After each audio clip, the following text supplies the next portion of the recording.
এটা হচ্ছে আমাদের লেখা লাগবে না, সব নোটসে দেওয়া আছে, ডিটেইল দেওয়া আছে। আমাদের যে নোটস আমি দিয়েছি কেমিস্ট্রি তো বইয়ের সাথে নোটসও আছে। নোটসে থেকে আমরা রেডক্সের একদম মানে বইতে জানা আছে বেসিক তোমার হচ্ছে কনসেপ্ট, বইটা তো পড়তে হবে মানে বেসিক কনসেপ্ট যেগুলো নোটসে আরো অনেক ডিটেইল দেওয়া আছে। যা যা কথা বলবো এখানে কারণ কথাগুলো সব আমি যে ক্লাসে পড়াতাম সেটাই লিখে দিয়েছি। এখন জাস্ট আগে বুঝে নাও এখানে ইয়ে করো।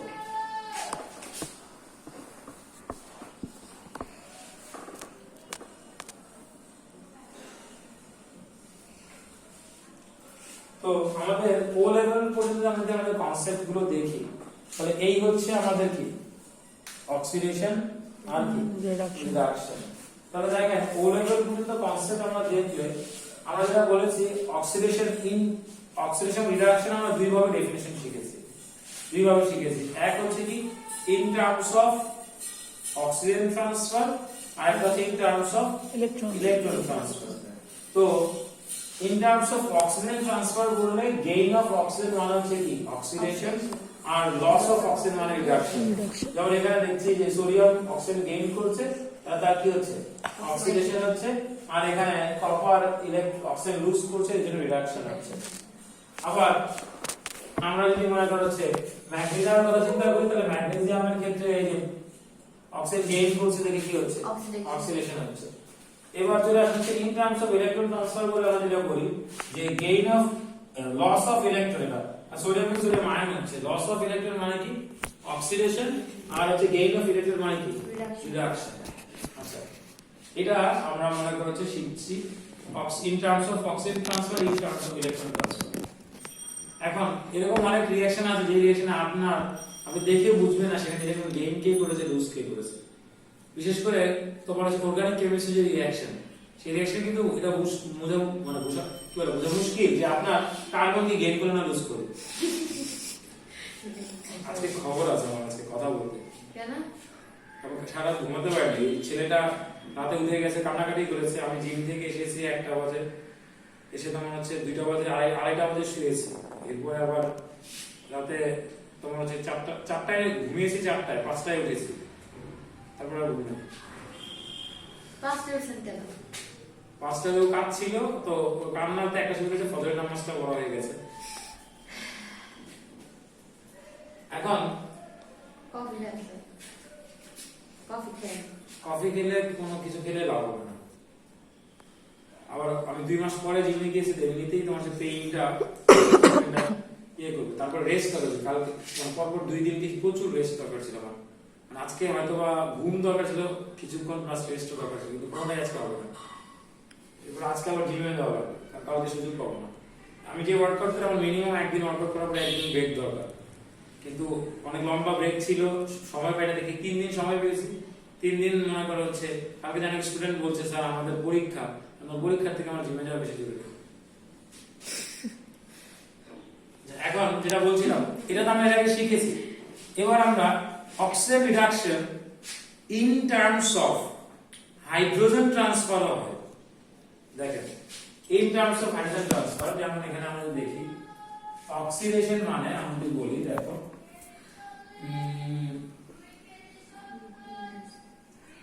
লস অফ হাইড্রোজেন,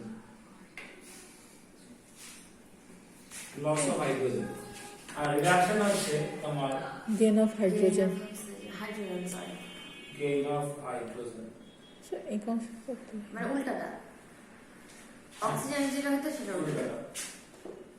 এখন আপনি যখন অর্গানিক কেমিস্ট্রিতে যাবেন, অর্গানিক কেমিস্ট্রি যে অক্সিডেশন রিডাকশন গুলো সব আমরা in terms of hydrogen transfer, in terms of oxygen transfer, basically oxygen ট্রান্সফারের বদলে হাইড্রোজেন ট্রান্সফার দেখি। দেখেন যেমন কি ইলেকট্রন সেটটা কম, আপনি ইলেকট্রনটা পাবেন কিন্তু বুঝবেন না, তাহলে কিন্তু এরপরে বুঝবেন। আপনাদের বোঝানোর জন্য আমি বলছি, এই যে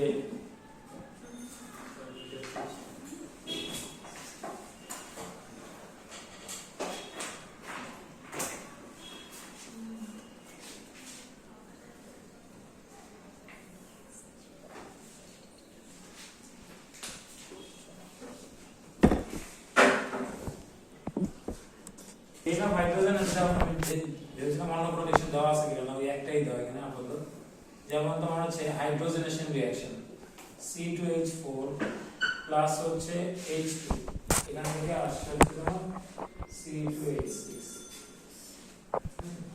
C2H6। আর যদি এটা করতে তাহলে কি হবে? Loss of hydrogen.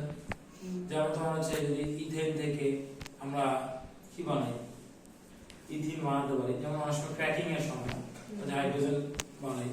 তো এখন তো এখানে মূলত আপনারা যখন অর্গানিক কেমিস্ট্রিতে দেখবেন, অর্গানিক কেমিস্ট্রিতে তোমার হচ্ছে আবার আর একটা রিঅ্যাকশন দেখি, দেখেন ফর एग्जांपल আমি আচ্ছা ভেঙে লিখি CH3CH2OH, এটা অক্সিডেশন করলে ফর্ম করবে হচ্ছে তোমার CH3, তোমার হচ্ছে আমরা যদি বলি তারপর হচ্ছে CHO, হ্যাঁ CH3CHO প্লাস ফুল রিঅ্যাকশন H2O হবে অবশ্যই হবে, প্লাস হচ্ছে H2O। এখানে খেয়াল করো তো ওভারঅল কিন্তু এটা আমি এখানেই লিখি ফর एग्जांपल CH3CH2OH প্রাইমারি অ্যালকোহলের অক্সিডেশন এগুলো আমরা ডিটেইল তো পড়বো, এখানে জাস্ট অ্যালডিহাইড ফর্ম করেছে মনে হয়। তাহলে এখানে এই রিঅ্যাকশনে খেয়াল করো, এখানে অক্সিজেনের নাম্বার সেমই আছে কিন্তু মূলত আমরা বলতে একটা হাইড্রোজেন ইউজ করার মতো না। এখানে আসলে এটা গেইন অফ অক্সিজেন যেমন কারেক্ট, আর লস অফ হাইড্রোজেন। তো এটা তো গেল, এছাড়াও আরো কিছু বিষয় আছে সেটা দেখো। এখন আমি যেটা লিখবো এটার সাথে রিলেট করে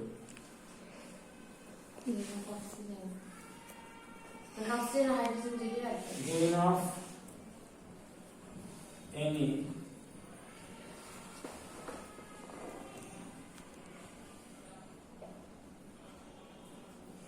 electronegative, gain of any electronegative species like oxygen, gain of any electronegative species like oxygen। আর এখানে আমি লিখছি Loss of any electromagnetic. এটা কিন্তু বইতে নাই, নোটসে লিখেছি। আর যদি তোমার খুব বেশি ফিটি করে এমসিকিউ ইউনিট 2 তে তাহলে এগুলো লিখতে হবে। Loss of any Electropositive species of like hydrogen।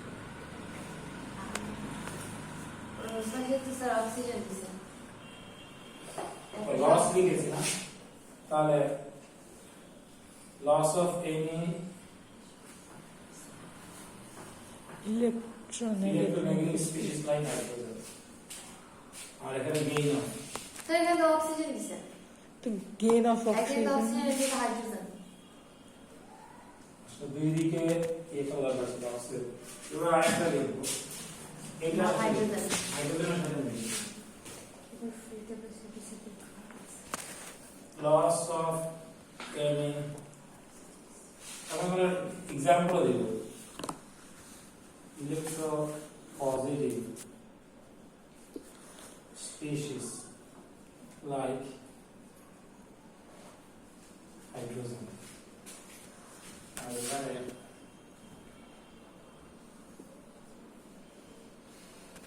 gain of any electropositive species like hydrogen। তাহলে এবার আসেন হচ্ছে আমরা কম্পিটিশনে দিকে যাই। তারপর আমি যেটা বলছিলাম, আমরা ও লেভেলসে যতটুকু কি শিখেছি যে in terms of oxygen transfer, in terms of কি আর ইলেকট্রন ট্রান্সফার, ইলেকট্রন ট্রান্সফার লেভেলসে। তাহলে যদি অক্সিজেন কেউ গেইন করে তার অক্সিডেশন, আর অক্সিজেন লুজ করা মানে রিডাকশন। আর ইলেকট্রন লুজ করা মানে কি? অক্সিডেশন, ইলেকট্রন গেইন করা মানে রিডাকশন। এটা আমরা শিখেছি।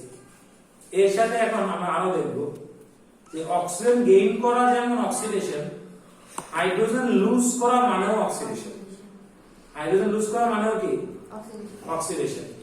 আবার ইলেকট্রন যেমন হাইড্রোজেন গেইন করা মানে কি? ইলেকট্রিশন। আচ্ছা, এর পাশাপাশি আমরা আরো জিনিস যেটা দেখতে হবে।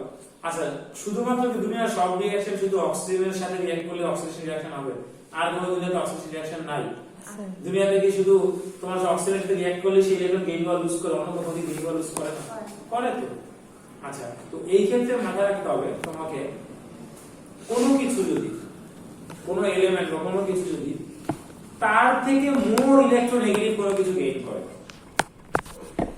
তার থেকে মোর ইলেকট্রোনেগেটিভ কোনো কিছু গেইন করে, তাহলেই তার অক্সিডেশন হবে। যেমন এক্সাম্পল বলি, কার্বন আর অক্সিজেন।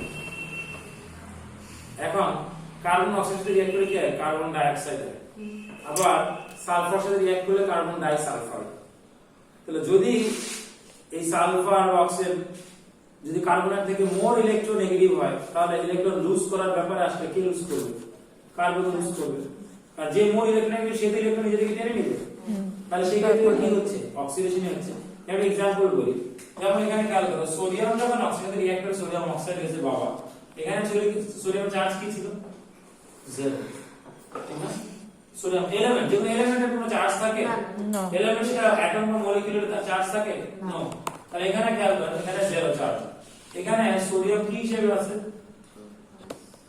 সোডিয়াম প্লাস আয়ন হিসেবে আছে, সোডিয়াম অক্সাইড। তো এবার চিন্তা করো, সোডিয়াম 0 চার্জ থেকে Na+ হওয়ার জন্য আগে ইলেকট্রন লুজ করে লেগেছে না গেইন করে লেগেছে? Na থেকে Na+ হওয়ার জন্য। এখানে ছিল Na নিউট্রাল, এটা থেকে পজিটিভ হওয়ার জন্য লুজ করে লেগেছে। লুজটা তখন করেছে যখন অক্সিজেন গেইন করেছে। তাহলে ওভারঅল জিনিসটা কি এটাই না? এবার এই জিনিসটাই আমি পাশাপাশি আরেকটা রিঅ্যাকশন দেখি। দেখেন বাবা, এই যে লিখেছি gain of N electronegative species like oxygen, দেখো পরে এখানে লিখি আরেকটা reaction Na + Cl2 2NaCl balance করলাম। এখানেও খেয়াল করো, সোডিয়াম হিসেবে আছে, এখানে সোডিয়াম ক্লোরাইড সোডিয়াম কি হিসেবে আছে? তার মানে ইলেকট্রন কি করেছে?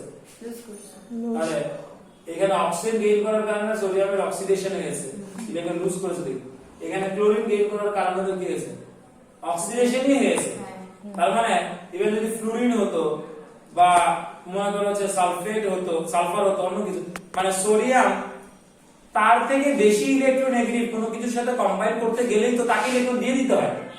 এক কথায় শেষ। আমরা সিম্পল লজিকে বুঝি যে যখন দুজন রিঅ্যাক্ট করবে, দুটো এলিমেন্ট রিঅ্যাক্ট করবে, দুটো এলিমেন্ট রিঅ্যাক্ট করার সময় ইলেকট্রনটা কার দিকে যাবে? যে মোর ইলেকট্রোনেগেটিভ। তাহলে সোজা করে আমি আমার থেকে মোর ইলেকট্রোনেগেটিভ কোনো কিছু গেইন করা মানে আমার অক্সিডেশন। বুঝতে পেরেছেন জিনিসটা? তাহলে এখানে দেখো তো, এই যে gain of N electronegative species like oxygen, এটা বুঝতে পেরেছেন? এরপর ঠিক একই রকম, যদি কোনো কিছু হাইড্রোজেন লুজ করে, তাও তার কি? অক্সিডেশন। হাইড্রোজেন লুজ করা মানে কি? অক্সিডেশন। তো হাইড্রোজেন লুজ করা মানে অক্সিডেশন কেন জানেন? কারণ হাইড্রোজেন যে কোনো কিছুর তুলনায় মেটাল বাদে বাকি যে নন মেটাল গুলো আছে তাদের সাথে হাইড্রোজেন যখন থাকে, তাদের তুলনায় হাইড্রোজেন মোর ইলেকট্রোপজিটিভ। তাদের জন্য হাইড্রোজেন কি? মোর ইলেকট্রোপজিটিভ। তাহলে হাইড্রোজেন যদি মোর ইলেকট্রোপজিটিভ থাকে, যখন কম্বাইন্ড অবস্থায় ছিল, হ্যাঁ, যখন কম্বাইন্ড অবস্থায় ছিল তখন হাইড্রোজেনও তাদের ইলেকট্রন দিয়ে রেখেছিল। খেয়াল করেন, কম্বাইন্ড অবস্থায় হাইড্রোজেন রেখে কি করেছিল? দিয়ে রেখেছিল। এখন তো হাইড্রোজেন যখন চলে যাবে, সে যদি হাইড্রোজেন লুজ করে, সে তার ইলেকট্রন নিয়ে চলে গেল। তাহলে তুমি ইলেকট্রন কি করেছে? দিয়ে দিয়েছে, লুজ করেছে। ঠিক আছে? আচ্ছা, এবার এইজন্য শুধু হাইড্রোজেন না, যে কোনো ইলেকট্রোপজিটিভ স্পিসিস যদি সে কেউ গেইন করে, লুজ করে, তাহলেও কি সে অক্সিডেশন হচ্ছে। যেমন এক্সাম্পলের কথা চিন্তা করি আমরা, ধরো আমরা যদি ইলেকট্রোপজিটিভ স্পিসিস লুজ করার কথা যদি আমরা চিন্তা করি, যেমন হাইড্রোজেন লুজ করা, বা মনে করো হচ্ছে যদি সেখানে মেটাল মেটাল গ্রুপ 1 মেটাল বা 2 মেটাল গুলো এগুলো লুজ করা মানে কি, তাহলে নেগেটিভ কিছু গেইন করা, নেগেটিভ মানে ইলেকট্রোনেগেটিভ কিছু গেইন করা মানে অক্সিডেশন, আর লুজ করা মানে রিডাকশন। ঠিক উল্টাটা আবার কার জন্য, ইলেকট্রোপজিটিভের জন্য। ইলেকট্রোপজিটিভ কোনো কিছু গেইন করা মানে কি, রিডাকশন। যেমন হাইড্রোজেন গেইন অফ হাইড্রোজেন মানে কি, রিডাকশন। ক্লিয়ার? কনসেপ্টটা বুঝতে পেরেছেন? আচ্ছা, এখন আমি যদি তোমাদের মনে করো হচ্ছে একটা রিঅ্যাকশনের কথা বলি, ফর এক্সাম্পল ধরো হচ্ছে এখানে কার্বন ডাই অক্সাইড, আচ্ছা এখানে ধরো তোমার কার্বন আর অক্সিজেন রিঅ্যাক্ট করে কার্বন ডাই অক্সাইড হয়েছে। এই রিঅ্যাকশনের ক্ষেত্রে আবার কিন্তু আমরা এটাও জানি কার্বন প্লাস অক্সিজেন রিঅ্যাক্ট করে কার্বন মনোক্সাইড হয়। ব্যালেন্স করলে এটা কোনটা কারেক্ট রিঅ্যাকশন, কোনটা কারেক্ট রিঅ্যাকশন? দুইটাই তো কারেক্ট বাবা, কারণ মনোক্সাইড কি হয় না, এটা ইনকমপ্লিট কম্বাসন হয়েছে, এখানে কমপ্লিট কম্বাসন হয়েছে, এই তো। তোমরা এত কনফিউজ হয়ে যাও কেন? দুইটাই তো কারেক্ট রিঅ্যাকশন, এটা কার্বন কনফিউশনে পড়েন কেন জানেন? কারণ হচ্ছে পড়াশোনাই করেন নাই, নলেজ কম, না হলে দেখে স্যার এখানে ভুল কি আছে, এখানে সবই তো ঠিক আছে, তখন আপনি কোশ্চেন করছেন বলে কথা, একটু তো ভাবা লাগে। এটা তো কিছুই না, তোমার হচ্ছে আমরা ভাইবা দিতে গেলে মনে করো হচ্ছে এমন এমন কোশ্চেন করবে। আচ্ছা আমার একটু পরে কি অনেক দিন না, তোমাদের আগে তো আমি নিতাম, এখানে ভাইবা নিতাম। কেন? আগে তোমাদের ওই যে এখানে প্রেজেন্টেশন থাকতো, তোমরা কি পাও নাই প্রেজেন্টেশন? না, তোমরা তো প্যান্ডেমিকের সময়ের জন্য পাও নাই। এর আগ পর্যন্ত প্রত্যেকটা ব্যাচে মনে করছে দেখা গেল তোমার 2 মাস পর তোমার হচ্ছে যতটুকু পড়া ছিল প্রেজেন্টেশন দিতাম। তোমার ইয়েরা পেয়েছে, তাই এবার আগে যাচ্ছে না, ওরা পর্যন্ত পেয়েছিল, তার আগের ওরাও পেয়েছে। তোমরা আনলাকি, মানে একদম এক্সট্রিমলি আনলাকি। এটা করলে আমাদের এটা হয় কি, যেটা প্রেজেন্টেশন হলে যেটা হয় যে বাচ্চারা তাদের কমিউনিকেটিং স্কিল ডেভেলপ করতে হবে, কনফিডেন্স হবে, যে এখানে এসে ধরো ক্লাস ভর্তি স্টুডেন্ট থাকবে, আরো 2-4 জন টিচার থাকবে আমি ছাড়াও, হ্যাঁ তোমার তখন এগুলো সে তার প্রেজেন্টেশনটা প্রেজেন্ট করছে, কিছু জিনিস বানিয়ে নিয়ে আসছে, তাই এবারে ভালো কাজ করছে। ওদের সময় ওরা কেউ জেনারেটর বানিয়েছিল, তোমার হচ্ছে কেউ ইয়ে বানিয়েছে, হ্যাঁ ও লেভেলসে থাকতে চিন্তা করতে পারেন। ব্রিলিয়েন্ট, আপনারাও ব্রিলিয়েন্ট, সমস্যা হচ্ছে মনে করছে গাধাদের মধ্যে ব্রিলিয়েন্ট, ফাঁকি বাস্তব না। আমরা আমাদের এখন তখন দেখা গেল যে এই প্রেজেন্টেশনগুলোর জন্য তো পড়াশোনাও করা হবে, তো ওদেরকে আমি প্রেজেন্টেশনগুলো দিতামই হচ্ছে ধরো সাপোজ যে ইউনিটটা পড়ানো হয়েছে একটা ইউনিট শেষ করার পর বা 2টা ইউনিট শেষ করার পর গ্রুপ করে দিতাম। ধরো একটা ক্লাসে 25 জন স্টুডেন্ট, 5টা গ্রুপ করে দিলাম, 5 জন করে। তো 5 জন মিলে তোমার হচ্ছে দেখা গেল হচ্ছে 5টা ডিফারেন্ট টপিকের উপর মনে করো হচ্ছে কাজ করছে, তাহলে তাদের টপিক না ম্যাচ করে, এবং গ্রুপিং গুলোও করতাম হচ্ছে তোমার লটারি করে, যে তুমি বেছে বেছে, মানে আমি ভালো কয়েকজন মিলে আমি একটা গ্রুপ করে ফেললাম, আমার ফ্রেন্ডদের নিয়ে করে ফেললাম, এটা করতাম না, বেছে বেছে করতাম, মানে আমি লটারি দিতাম, লটারি মধ্যে যার নাম যেখানে পড়ে ধরো, এবং এইবার যারা টিম লিডার থাকবে পরের বার তারা টিম লিডার থাকতে পারবে না, এরকমই। তো তখন দেখা যায় যে হচ্ছে কি তোমার অনেকে থাকে না যে একসাথে পড়ছে কিন্তু হয়তো কথাও কোনোদিন বলা হয় না, এরকম থাকে। এতে হয় কি যে কমিউনিকেশন স্কিলটাও ডেভেলপ করে অনেকগুলো, আমার মানে এটা যে আমার প্র্যাকটিস ইচ্ছা করে আমি করতাম যে এক কমিউনিকেশন স্কিল ডেভেলপ করা, প্লাস এই যে সবার সামনে দাঁড়িয়ে স্পিচ দেওয়া। অনেকে অনেক ভালো স্টুডেন্ট আসলে মনে করো হচ্ছে এখানে এসে কাঁপতে থাকে, এবং মানে এরকম স্টুডেন্ট আসেন মনে করছে কাঁপতে, সে ঘামতে ঘামতে অবস্থা খারাপ হয়ে গেছে। আমার মনে আছে জানেন কি হয়েছে স্যার, স্পিচ দিতে এসে মানে প্রেজেন্টেশন এমনি কিন্তু নরমালি কথা বলে, তখন আমি পরে দেখা গেল তাকে জিজ্ঞেস করছি যে মনে করো তুমি কি ইংরেজি পারো না, এখন আরেকটা জিনিস প্রেজেন্টেশন অবভিয়াসলি ইংলিশ হতে হবে, অবভিয়াসলি ইংলিশ হতে হবে। তো এটাই হয় কি যে কারো কারো ইংলিশে ল্যাকিং থাকার কারণে সমস্যা, কিন্তু প্রিপেয়ার্ড হয়ে আসো। এরপরে হচ্ছে তোমার ক্লাসে যারা আছে তারা কোশ্চেন করতে পারবে, যে কেউ কোশ্চেন করতে পারবে, ইভেন টিচাররা কোশ্চেন করতে পারবে। বাচ্চাদেরকে আগে থেকে একটু রেডি করা, যে ইউনিভার্সিটিতে গেলে মনে করা হচ্ছে বা কোথাও গেলে হাতে কথা বলতে মনে করা হচ্ছে, তাকে প্রেজেন্টেশন কিভাবে রেডি করতে হয়, এই জন্য তারা আবার এক সপ্তাহ সময় নিত, এক সপ্তাহ দিতাম, তারা স্লাইড বানাতো বা কেউ ম্যাটেরিয়ালস কোথায় কোনটা পাবে, জিনিসটা ইন্টারেস্টিং করা।